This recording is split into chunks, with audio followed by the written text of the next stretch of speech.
Thank you for being here. My name is Michael Cheney. I'm the Executive Director of the Francis Perkins Center. Thank you all so much. Hey. It's on. No, the mic's on. Closer to- It's my pleasure to introduce the Chair of the Francis Perkins Center Board of Directors, Sarah Peskin.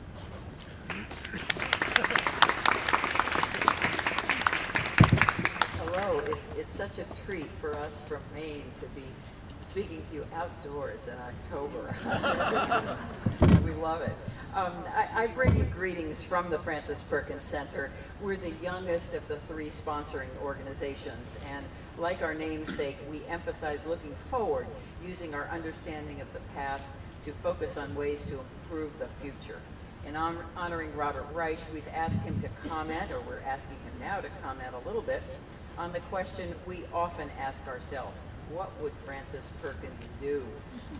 Now, there's an astounding amount of wisdom here this evening, not just on the stage, and I want to make sure to recognize a couple of members of the Francis Perkins Center board.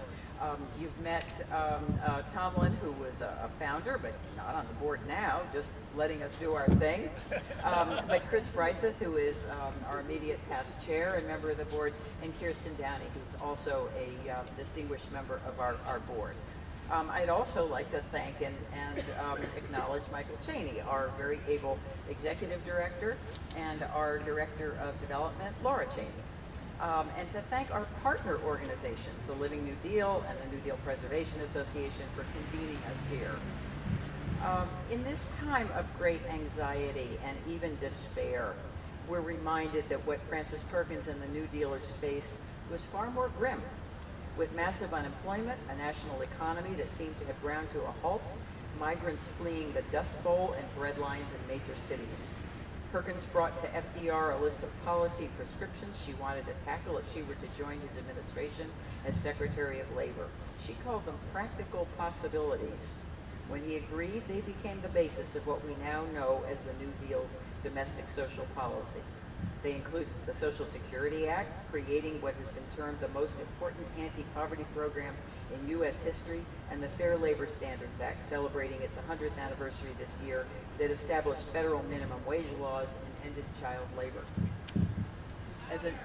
As a private nonprofit educational organization, we share the story of Francis Perkins to inspire current and future leaders to continue her work, reminding them about the accomplishments of this middle-class child born in Boston, educated in the public schools of Worcester, Massachusetts, and at Mount Holyoke College and Columbia University, but grounded in her deep Maine roots, where she spent summers throughout her life and which she considered her one true home.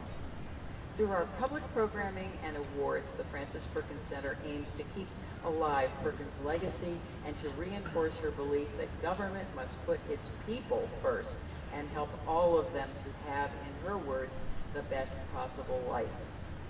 We think it's high time that we recognize this amazing self-made woman who tackled the most pressing problems with intelligence and courage.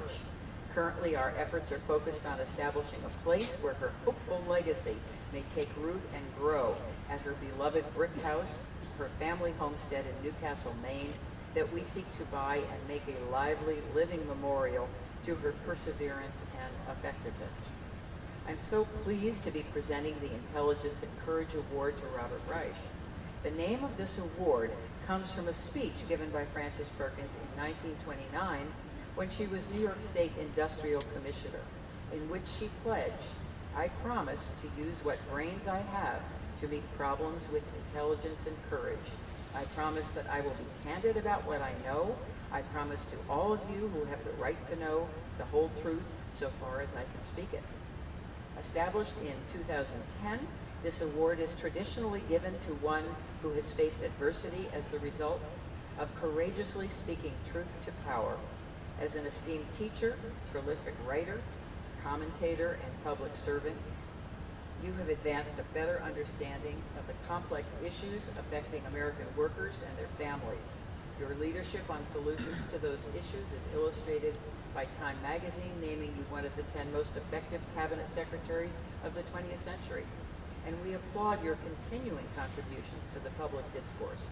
I'm especially grateful to you for your recent books and social media posts that remind us how critical it is for us to stay informed if we're to uphold our democracy. And I recommend your latest book, The Common Good, that makes this case so well.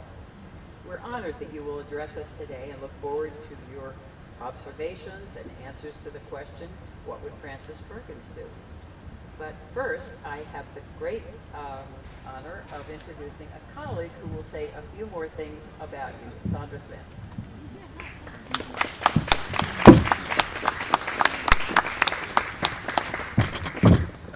So good evening. Can you hear me?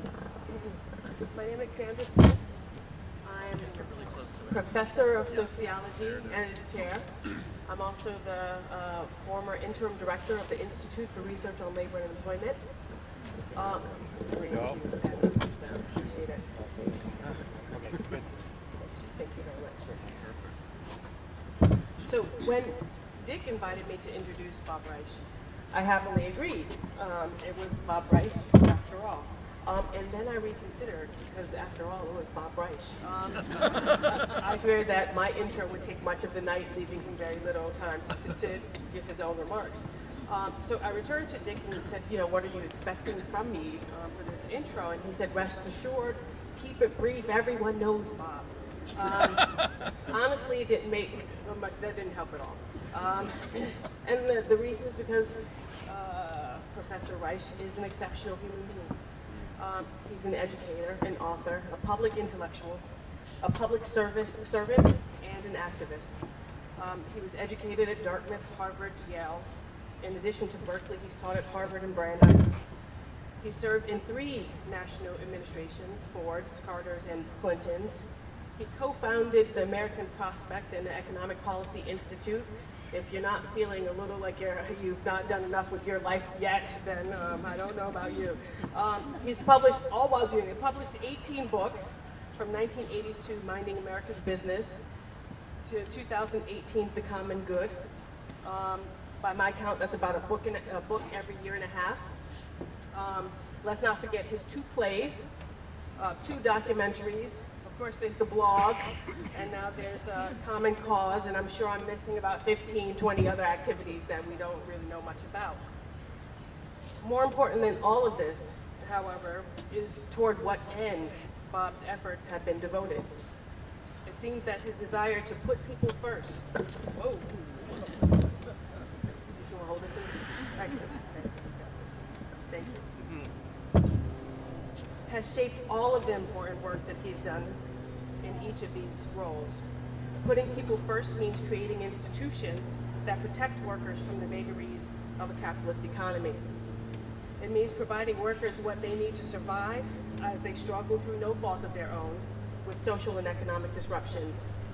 And it means putting into place structural supports through active labor market programs and policies to allow for quick recovery of workers who have been displaced. Very simply, during a period when New Deal institutions have been under tremendous attack, it is Bob's dogged advocacy for these ideas, these policies, and these programs that make him so exceptional and so worthy of the Intelligence and Courage Award.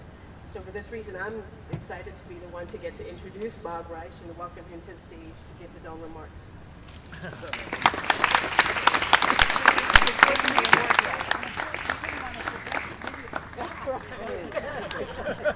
Bring it up there. Sure. Yeah, thank you, Sarah. Thank you. Thanks,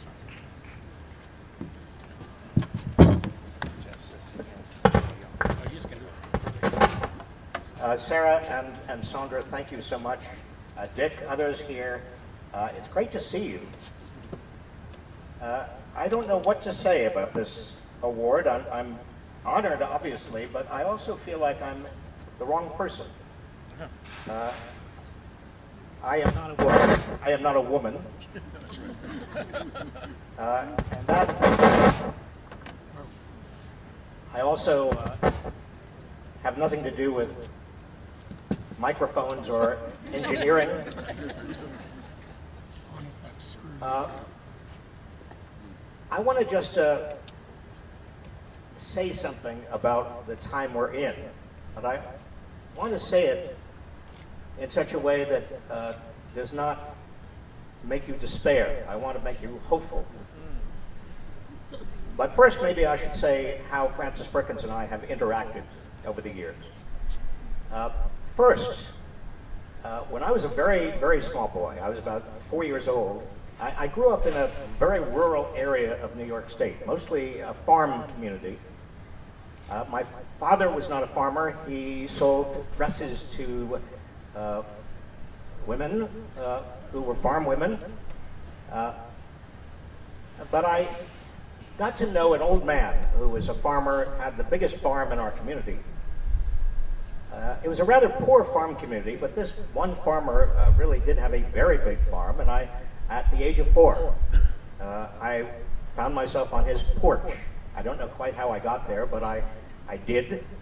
And from about 4 to 6, maybe those years, maybe it was 7, I could almost say, if I wanted to be presumptuous, I could almost say that I learned my politics from him at his knee. His name was Henry Wallace. Henry Wallace was, to a little 4-year-old, 5-year-old, not somebody who was powerful, not somebody who was formidable, somebody who was a lovely, gentle, kind, older man with a big shock of white hair. And I say that only because very often we assume that people in politics or people who are trying to carve out an area of politics that is not necessarily, I'm going to hold this just like this, I'm not going to move. I went to Washington to meet the Secretary of Labor who was who I was going to succeed. That was Lynn Martin. Anybody remember Lynn Martin?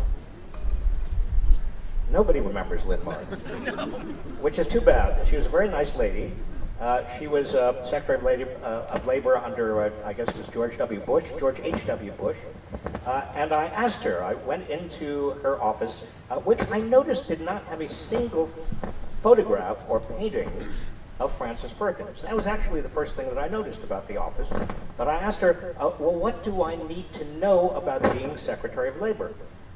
And she looked at the ceiling and waved her hand, and she said, oh, don't worry about it. Everybody here is a Democrat, and they'll love you.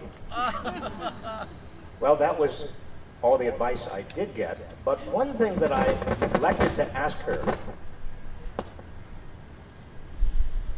was where Frances Perkins' portrait was. Because you see, every Secretary of Labor has his or her portrait painted. And in the big, I don't know if you've been to the Frances Perkins building, but down in the front part of the lobby of the big lobby of this building, you have all of the Secretaries of Labor. I went down there, Frances Perkins was not there either. And so when I became Secretary of Labor, I initiated a hunt for Frances Perkins. I asked everybody for a speaker. No, I asked everybody for where Frances Perkins might be located. And we had a hunt in the Department of Labor. And Frances Perkins, I discovered her. We found her, her portrait. She had been put in a closet by the previous Republican Secretaries of Labor. Remember, there had been 12 years. Ronald Reagan came in, I think she was put in the closet in 1980. Literally put in the closet in 1980. So Frances had spent over 12 years in a dark closet, and I liberated her.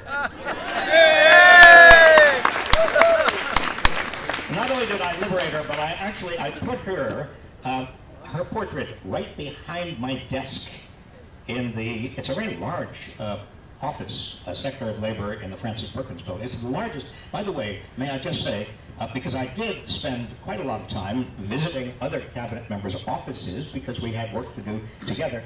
No cabinet member has as large an office as the Secretary of Labor. That's a little tidbit you can use. And right behind me was Frances Perkins. Now, I don't know whether Frances Perkins is still there. I have not been invited to the current Secretary of Labor's office. But what you also should know is that after about 4 years there, Frances began to flake. I mean, little pieces of her portrait began coming off. Now, this may have been because she had been in the closet for 12 years. And when you bring out somebody from the closet after 12 years on a portrait, they begin to flake a little bit. But then we got a restorer in, and Frances Perkins has been fully restored. So that's my other accomplishment.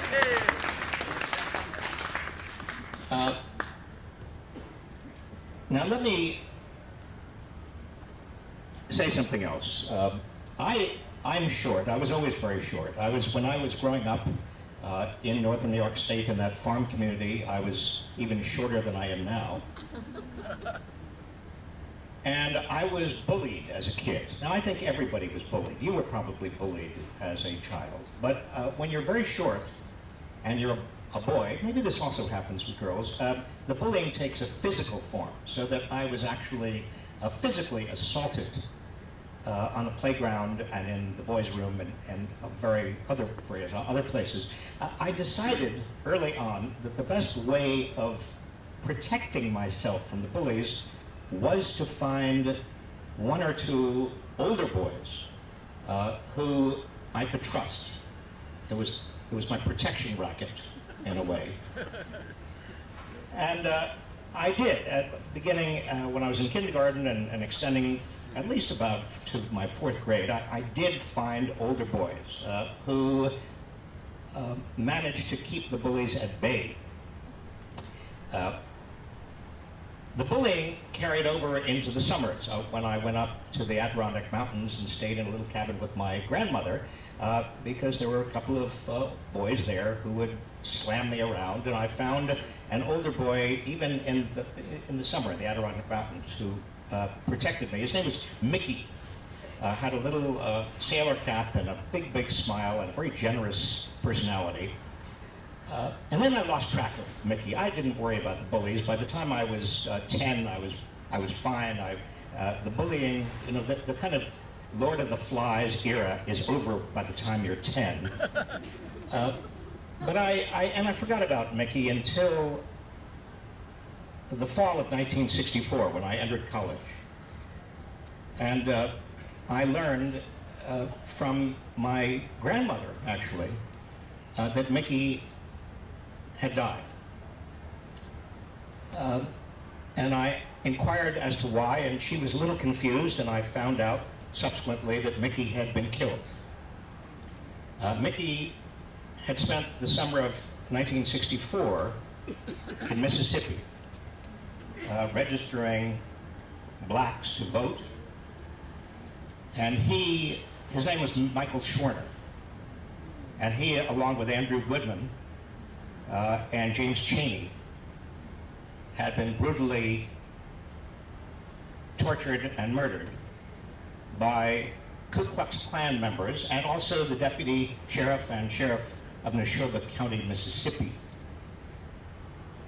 Well, when I heard that my childhood protector had been brutally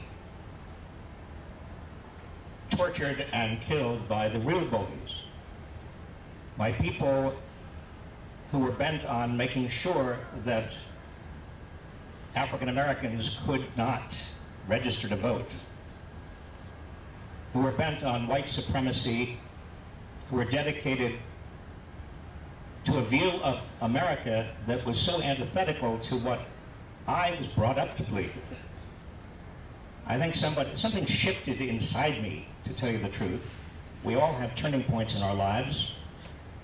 We all have points in times at which we look back and say, well, that really was it. And I think learning about what happened to Mickey was my turning point.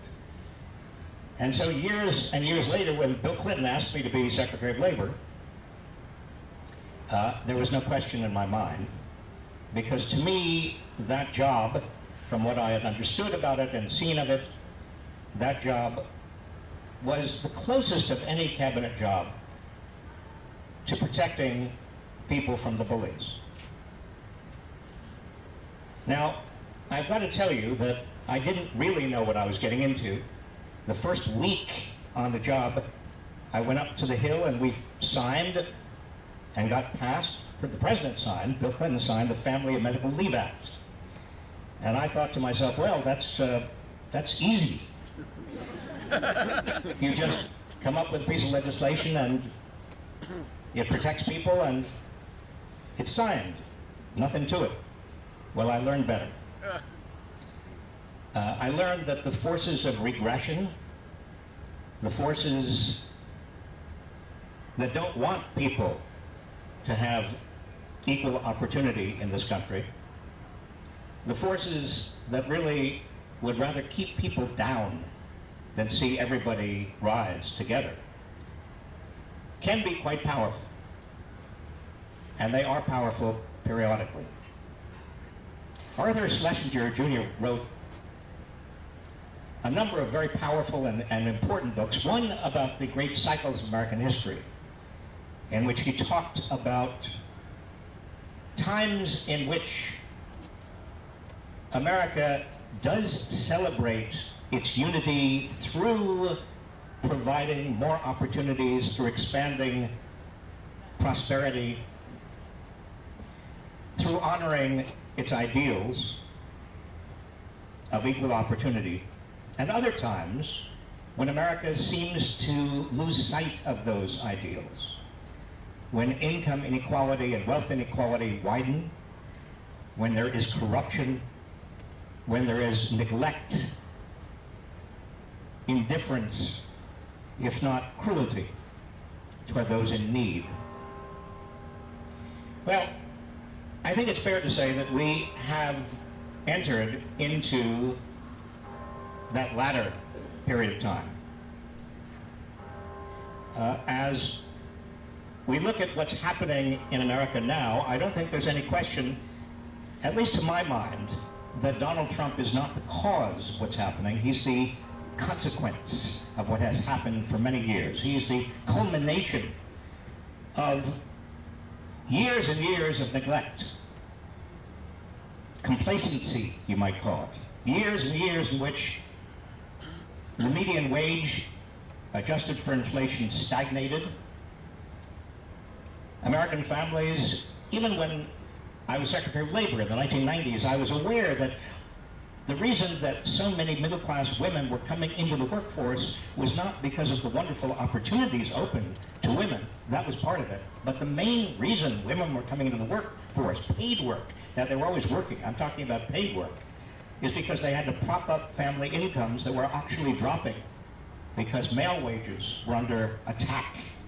Unions were under attack. People were working harder and harder. And I saw that, and you probably remember this, I'm sure you do, that one coping mechanism besides women going to the workforce, the paid workforce, and people working harder, the final exhausted coping mechanism was using your home as collateral, getting home loans. Well, that last coping mechanism was exhausted in 2007, 2008, with the housing bubble exploding and Wall Street in crisis. And then came the Great Recession, not a Great Depression. And I want to emphasize the important difference. Thank goodness we did not have another Great Depression. I salute President Obama and others, even in the George W. Bush administration, for understanding what had to be done. They learned a very important lesson from what was not done in the Great Depression. But here's the thing. Because we did not have a Great Depression, America did not have the kind of leveling consequence that we had during the Great Depression, because we had a Great Recession instead that was very selective in who was hurt. We came out of that Great Recession with so many families worse off than they were before. And I'm talking about black families especially, who lost their homes and their equity, but also many, many white workers who lost their savings and their jobs. millions of people who were worse off at the end of the Great Recession than it began, and also saw that Wall Street got bailed out while no executive went to jail. I think that the anger and frustration that came out of that experience is a very important ingredient in terms of understanding where we are today. The game looked rigged to many Americans who could no longer find a way of coping with stagnant or declining wages, and saw people of privilege and wealth doing better and better, and being bailed out by the government. In 2015, before the candidates for the 2016 election had been clearly identified, I was doing some research in Missouri and Kentucky and Tennessee and several so-called red states, and I would conduct a kind of free-floating focus group. I'd ask people, well, who among the people whose names are being floated for president, who do you like? Who interests you and why? And again, in the South, but also in the Midwest, and even when I went to Michigan and Wisconsin, I would hear the same things. People would say, well, there are two candidates that we're really interested in. And I would say, well, who are they? And they would say, Donald Trump and Bernie Sanders. And I would say back, certainly for the first time I heard this, my first instinct was to, well, you can't be serious. I mean, these are two people who are on different planets. They have nothing in common. I'm amazed that you're even using their names in the same sentence. But as I heard this over and over, what I began to understand was not that Donald Trump was so attractive or Bernie Sanders was so attractive. What both of them represented was not politics as usual, but a revolt against politics as usual. A revolt against what people were beginning to see, or had begun to see, as a rigged game. An economy that was designed no longer for average people, or working people, or poor people, but was designed for people of privilege and people of wealth. You see, and this is a very important economic point, and it's an important political point. There really is not a free market that exists somehow outside in nature. Markets are human creations. The choice is not between a free market and government. Frances Perkins understood this. When it came to the Social Security, unemployment insurance, workers' compensation, minimum wage, she understood that we have a mixed economy, but she understood something even more profound, and that is you can't have a market without government. Government sets the rules of the game. Government determines the structure and organization of the market. And if people begin to believe that that structure and organization are not fair, fundamentally not fair, then they understand something that a lot of political scientists and economists and people who are well trained in universities don't understand, and that is that you can't separate government from economics, politics from economics. You can't separate the question of what is a good society from descriptions of how the government or how the economy actually run. Ethics and morality are basic. If people feel that they are being treated unfairly, they will react. And so we're left today with, it seems to me, something very similar to what we were experiencing as a country at the end of the 19th century. The first Gilded Age. An age of corruption, an age of greed, an age in which the gap between the wealthy and the poor was a chasm an age in which cynicism prevailed. But what happened then? What happened then? You see, this country is remarkably resilient. We do not succumb to the isms, to fascism or communism or whatever else. We roll up our sleeves, we recognize problems as Francis Perkins did, and we get on with what has to be done. And so, Teddy Roosevelt, the most improbable person to become president, somebody that the Republicans never expected would become president, they put him in the vice presidency because they wanted to get rid of him, essentially. Teddy Roosevelt became president, and that was the beginning of the progressive era, as we call it. An era in which the rules of the game began to be changed in favor of average people.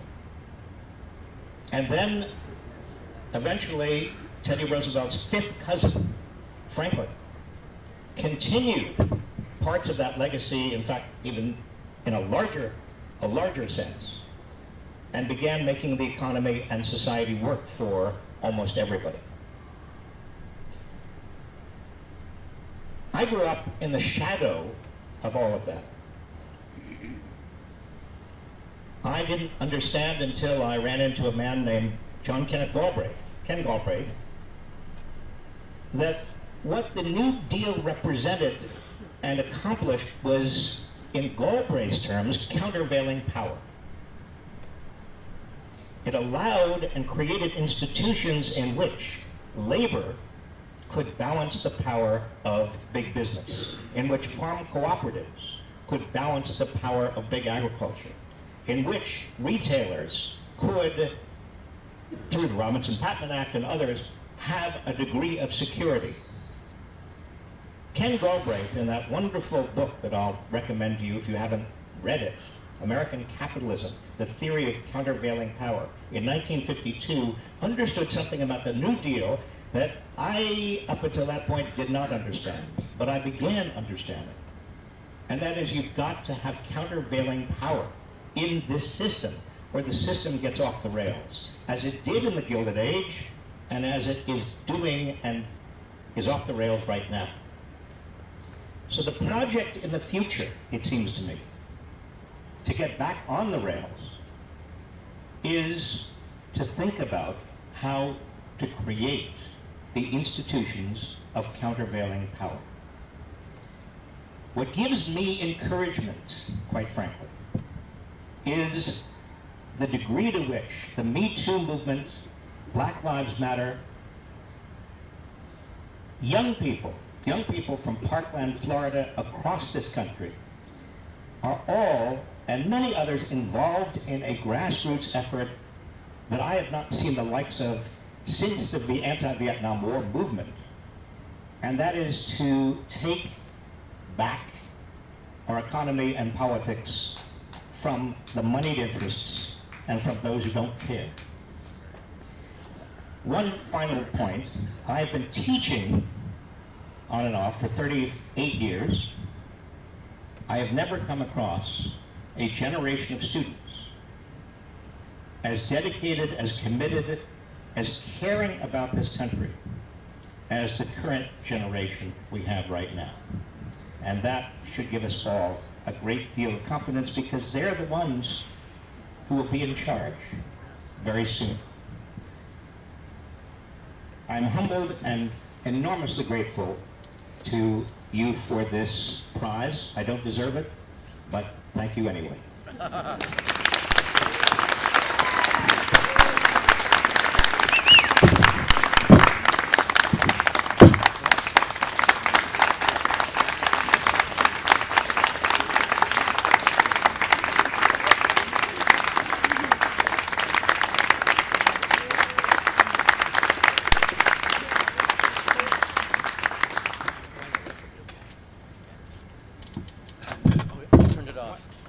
Sorry. I didn't know you were going to say. I want to give you a chance for questions, and we have a little time for questions and maybe some answers along with the questions. So if you want to if you have any questions at all, put your hand in the air. Don't hesitate. And I will try to, yes. And please provide your name to all of us.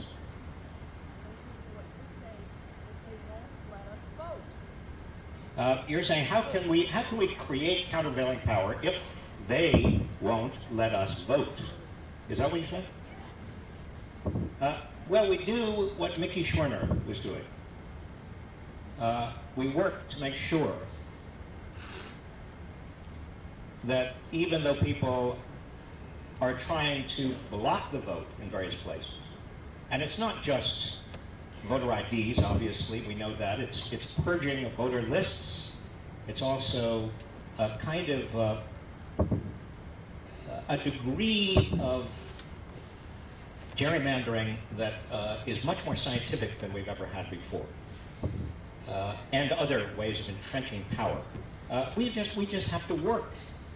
For the last several years, I've been chair of a wonderful organization called Common Cause, and Common Cause has state chapters, and those state chapters work their fannies off in terms of trying to make sure that voting is fair. There's no substitute for hard work.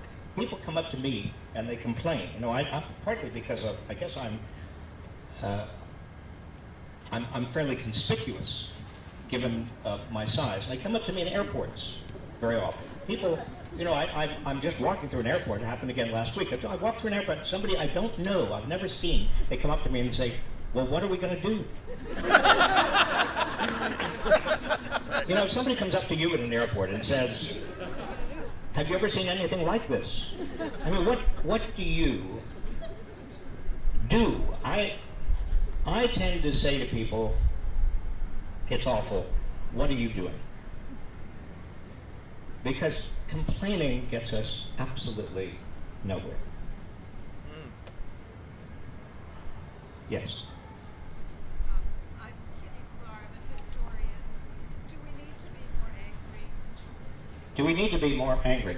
I think we need to be more resolute. I think there's a lot of anger around already.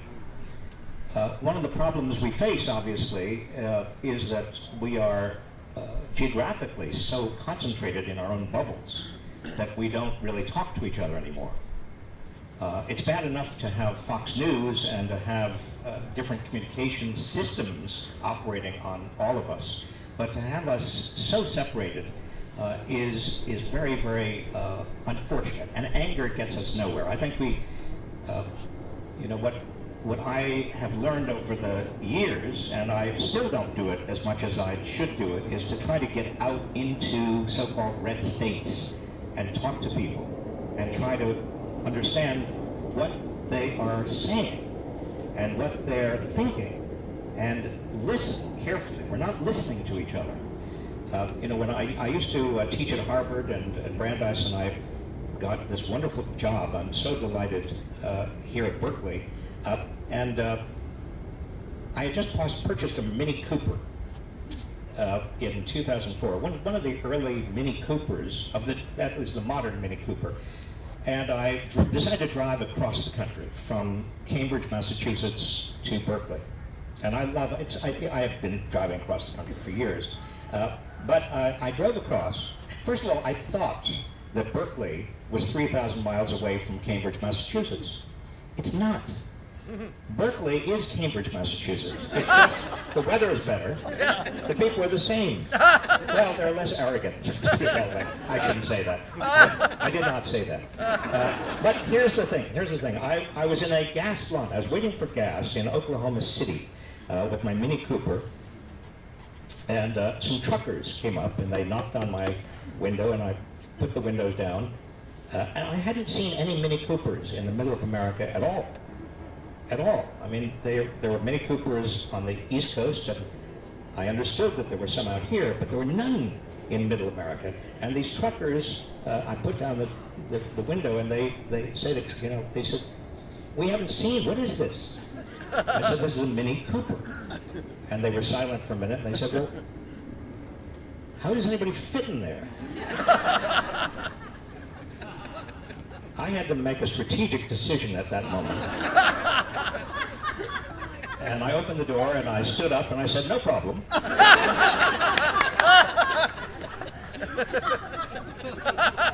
And then they looked befuddled and I said, I'm from Massachusetts. We're all under 5 feet there. And then they walked off. But we don't really talk to each other, and that is a tremendous problem. Yep.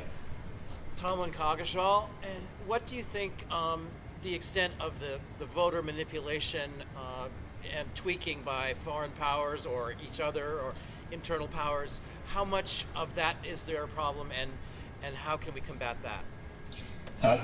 The question is how much of a problem is the voter actually hacking or manipulation. It's also Facebook manipulation. It's also the manipulation of the news and information we get, which Right. I think is a bigger problem than the direct hacking into voting systems. We don't know yet. I hope that the Mueller investigation gives us some better insight into that. The danger, of course, is that you have a significant, or at least a significant margin of people who say to themselves, why bother voting if my vote's not going to count because of all of this, these hijinks? And so I think we've got to reestablish trust in our system. And one of the great problems is we have a president who doesn't seem to be interested. And that has a demoralizing effect at many, many levels. Yeah. Yes. Robin Gerber. One of the great countervailing forces was organized labor, maybe the greatest countervailing force. So labor's decimated now. What do you see happening? Is that going to come back? I'll repeat the question. One of the great countervailing forces, obviously, was organized labor. And labor doesn't seem to be organized. And in 1955, just to put that into perspective, about 35% of the private sector workforce was in unions, members of unions, 35%. And that was high enough that even the non-unionized sector workers and their employers got the benefits of those union contracts. Those prevailing wages and benefits were de facto across the country because the employers who were not unionized thought to themselves, well, if I don't go along with that, I'm going to be unionized next week. Once you get below a certain level of private sector unionization, you don't have that effect any longer. And now fewer than 7%, in fact it's around 6% of private sector workers are unionized. So you're absolutely right, you don't have really a critical mass.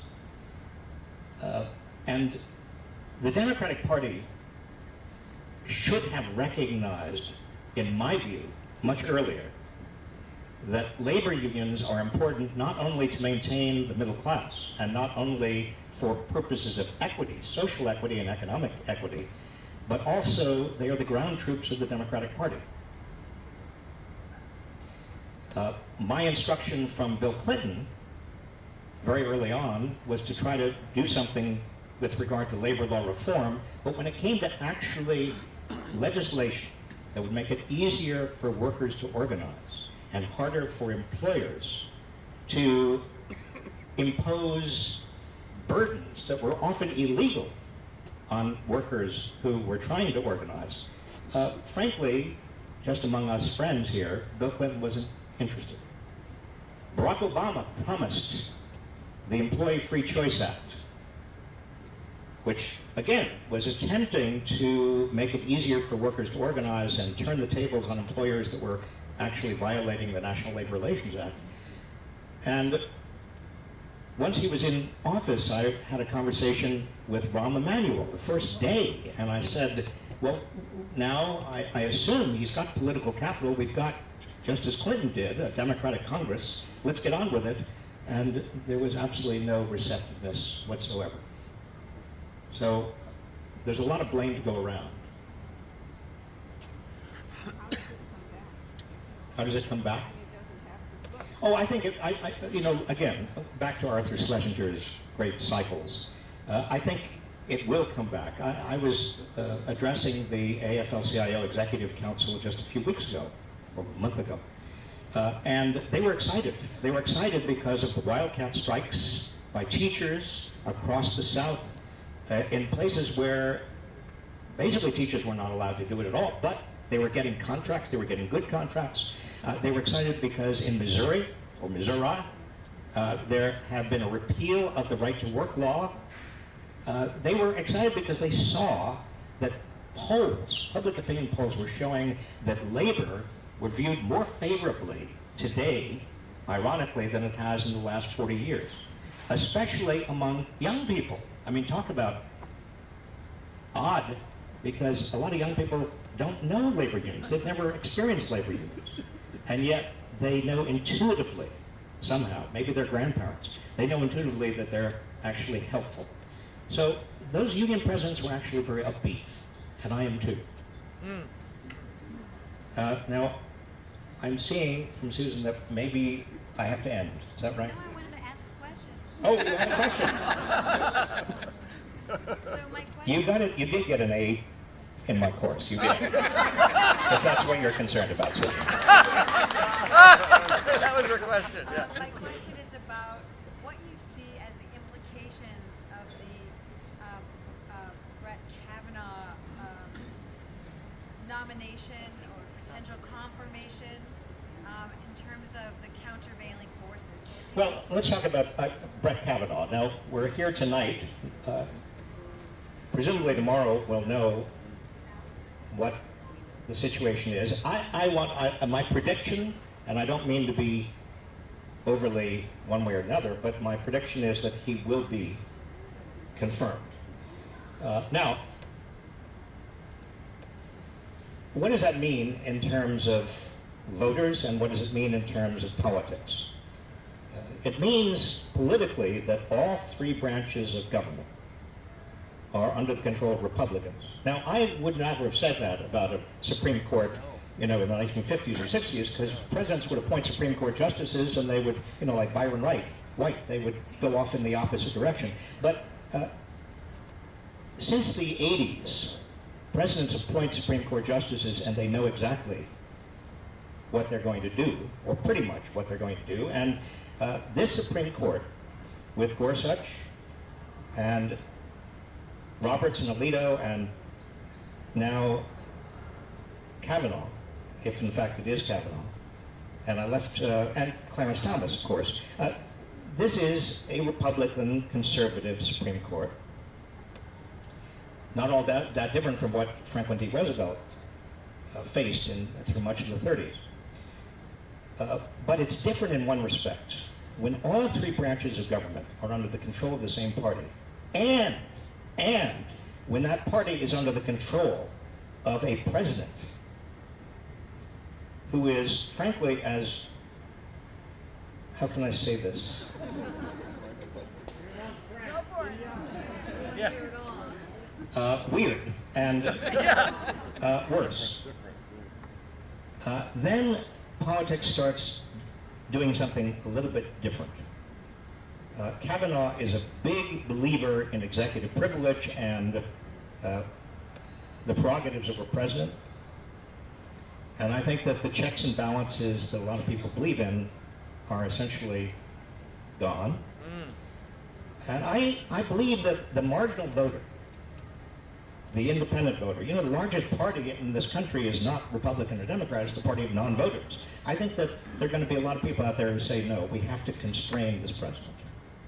And I think that means that the Democrats do take over the House and possibly even the Senate.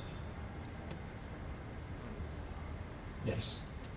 Do you have any insights or suggestions for how we can communicate in ways to help bridge these especially steep social divides? Do I have any suggestions for how to bridge this deepening social divide? I do. One suggestion is you reach out to people in your family or to friends who are Trump supporters. If you aren't not one, maybe if you're a Trump supporter, you do the opposite. And you don't talk about Trump. You start out talking about their lives, their jobs, what they're paid, talk about kitchen table economics, talk about their benefits, talk about what's happened to their pay, talk about their fears about their kids, talk about the cost of education and housing, talk about stuff that is really real to them, and then begin to talk about your own story, and then talk about what common problems you have, the commonalities. And then you might even get to, well, who's doing well? And why are they doing so well? And the economy's growing, but I'm not seeing any of the growth, so who's getting the growth? I mean, you can actually have an interesting discussion that gets to some very profound and important places without ever talking about labels, Democrats, Republicans, liberals, conservatives, Donald Trump, anything. And I've tried to do that in several instances, and I won't say it's been enormously, overwhelmingly, uniformly successful, but it's a way to do it. I think it is a way we can begin coming together. Not that many years ago, I was on a television program talking to somebody of the opposite persuasion, a very conservative gentleman who's also a very interesting man. And we found ourselves in more agreement than not. And it surprised both of us. And then it came to a station break, and in my earbud, the producer of the show said, how's it going? I said, well, I'm just flabbergasted. We're agreeing more than I ever expected. And she said, you need to be angrier. And I said, I don't want to be angry. This is actually very important for people to see Republican, conservative, and a liberal Democrat agreeing. And she said, no. People are surfing through hundreds of channels, and they will stop when they see a fight. So you have to be angrier. I said, no, I'm not going to do it. There were about 10 seconds left before the end of and she said, you have to. And I said, no, I'm not going to. And at that point, I lost my temper. With her. She didn't care. Yes. Hi, I'm Doris, CSD. What about race? I mean, one of the questions of divisiveness is the way in which current administration and other ones put the race line. And, we haven't talked enough about that so far in this conference. And we know the New Deal was better than some of the previous. We know that some Democratic administrations were better than others. But still, the way in which we still keep on fighting the civil war. So the question is, how do we face and talk about and deal with the issue of race in this country? And politically, as we all know, the New Deal really did not include many blacks, and that was a strategic decision. We also know that at least since 1980, and probably before, but at least in my memory since 1980, the Republicans have been playing the race card very effectively. I mean, Ronald Reagan's welfare queens and George Bush's or George H.W. Bush's Willie Horton, and on and on. I mean, it's dog whistle politics and dog whistle politics. And Democrats, I think, have not really called them on it. Democrats have been a little bit scared to do that. Again, having been involved in a Democratic administration, several Democratic administrations, I worry that Democrats try to play to the suburban swing vote and not understand that the only way we begin to develop the kind of countervailing power we need is through a coalition, a multiracial, multi-ethnic, multi-class coalition of middle class, poor, working class, blacks, Latinos, and whites who are actually fighting for an economy that works. Racism has been with us since before the founding of the Republic. What is new is how racism is being used to channel the frustrations and the anger of a lot of poor and working class white people to blame black people and Hispanic people, Latino people for what has happened. And that Democrats cannot allow.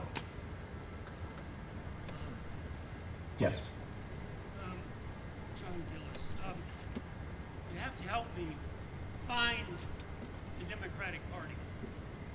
hell is it? Where would I go to look for it and support it? I'd support it if I could find it. But there is no Democratic Party in this country. Tell me well, where it is. Yeah, the question is a good one. That is, where's the Democratic Party? When you find it, let me know it. I think it's actually a more profound question than you may have intended, because we don't really have parties anymore. The Republican Party is basically now Donald Trump and Fox News. The Democratic Party is what? It's certainly not the Democratic leaders in Washington, although they are the face of the Democratic Party. The Democratic Party, you have some state organizations that are really quite active, and state and local organizations, but those organizations are pale reflections of what they used to be. And so our parties are really not bottom-up organizations the way they functioned in the late 19th century, right through the 50s and 60s. They're loose coalitions based upon a set of loosely defined values that are manipulated by advertising agencies and now by social media in ways that I think are quite dangerous. This is why I'm optimistic about the grassroots organizations I see emerging, because it's got to be bottom up. And a lot of young people today, when you talk politics and you talk Democrats, their eyes glaze over. Or you talk Republicans, people don't want to talk parties. And I understand why, for exactly the reason you suggested. They're fictions. Yes. Yeah, Michael Stalker, Ocean Conservation Research. Really appreciate the work that you're doing. You were in the Clinton administration during 1996 when the Telecommunications Act was signed into law, which was the privatization of the Fourth Estate. You mentioned some of the downfall of this when you were being asked to actually be hostile on when you were actually not. It was not news, it was actually presentation. The toothpaste is out of the tube on media right now. It's very difficult to figure out if there is actually some way we can get some kind of truth-telling on media in front of us, because we're now off on our little cul-de-sacs. Could you maybe convey how we could either, reinstate the Fourth Estate, or somehow get some kind of truth and trust in the media that's being presented to us? The question is, what do we do with the media? Do we reconstitute? How do we reconstitute the Fourth Estate as a respectable truth teller? And particularly when, as you said, the toothpaste is out of the tube in terms of social media, where most people are getting their news. Most people, by the way, are getting their news these days from Facebook and Google. Yet Facebook and Google do not say, they don't portray themselves as news media. They portray themselves as just software platforms. And so some decision has got to be made somewhere along the line, and I think that they are being pushed to be more like news media that select and edit and curate information than just sort of anything goes and anybody can use us and manipulate our tools and reach you because we know everything about you and we know exactly how to get inside your brain. That doesn't work in a democratic society, or at least we're learning that it doesn't work. So what happens when Facebook and Google and others actually become parts of the Fourth Estate, officially? What then? Well, do we want that? I think that's, I guess, the first question. The only alternative I see to that happening is that we educate ourselves and young people as part of their standard education in being much more critically sophisticated about what they hear and see and read. There are not too many other choices. One more. Yes, another question. Yes. Hi, Professor Reich. Thank you very much. My name is Dylan. I'm from Illinois. So I'm going to assume that most of the people here are friends of government, or at least the expression of it that we saw in the New Deal. So to continue the thought experiment that this on. How would Francis Perkins and other people who embody the spirit of the New Deal think through climate change? And I'm gonna urge that we not really talk about, unless you think it's especially relevant, that you not talk too much about partisan politics. Let's imagine a best case scenario where a centrist Democrat replaces the guy we have now, and we have maybe 10 to 15 years to try to learn how to address the inevitability of massive forest migrations, massive species extinctions, and a real threat to our ability to grow food. Well, let me restate, and it's an interesting question. What would Francis Perkins and FDR have done had they known as much as we now know about climate change? First of all, I suspect that they would be quite bold in terms of going even beyond the Paris Accord in trying to seek international agreement on reducing levels of carbon in the atmosphere. But beyond that, I would expect that they would also be exquisitely sensitive to the effects of climate change on different people depending upon their income and their wealth and their privilege and their position. I mean, it's very, very clear that if we do nothing about climate change, as we are not doing very much, that the people who are really impacted are the poorest, not only in the United States but around the world. They are the people who are least able to adapt to what is coming and what is happening. And so Francis Perkins, I think, and FDR would talk a lot about not only stopping or preventing or remedying or trying to reverse climate change, but also looking at the adaptations that are necessary in the interim and making sure that the burdens didn't fall disproportionately on those least able to actually endure them.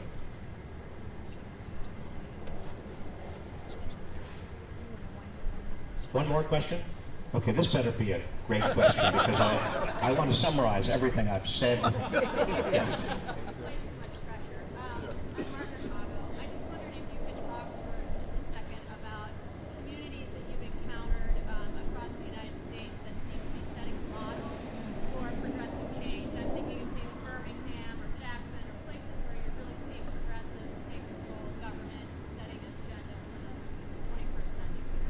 The question is communities around the country that are actually models for progressive change. And I suppose we have to define what we mean by progressive change, and I think we can't just take that for granted. In my view, it's not just left versus right. It's certainly not big government versus small government. Progressive change has to do with the values that we've been skirting around, and today at the conference and tomorrow we will all be addressing. And those values fundamentally are not only equal protection of the laws, but equal political rights and equal opportunity. And they have to do with social safety nets and social insurance that really does deal with the vagaries of life so that everybody is included. What worries me, frankly, and there are places around the country, there are great and the cities you suggested, and I could give you a lot more that I've seen. The problem is that the smaller unit of government, like a city, the smaller you get, the more difficult it is to create a system of social insurance that meaningfully addresses people's problems because you don't have the resources to do it. You're not diversifying your sources of income and revenue into that social insurance system. And this is why, although there are wonderful, noble things happening at various places, they are at best models of what the nation has got to do. This false definition of patriotism that we hear reiterated over and over is a dangerous, I think, substitute for what patriotism really must be, and that is an understanding of what we owe each other as members of the same society. And social insurance and public investment are the two most profound ways we express that mutual obligation. That's where patriotism is found. Patriotism is in paying your taxes on a progressive tax basis and making sure that the wealthy pay their fair share, and that those taxes are used for social insurance and for public investment in ways that lift up everybody. This was what Franklin D. Roosevelt understood so well. What somebody who, I don't know if you've talked about him or will talk about him, he was not a woman of the New Deal, but he was an important and unsung hero nonetheless, and his name was Mariner Eccles. He became the head of the Federal Reserve Board for most of the New Deal, and the Federal Reserve building is named after him. But Francis Perkins, in my understanding, and some of you who are historians, you may understand this better, actually was on a parallel track with Mariner Eccles in terms of some of the social insurance and public investment ideas that came into the New Deal, and which must be revived. Thank you.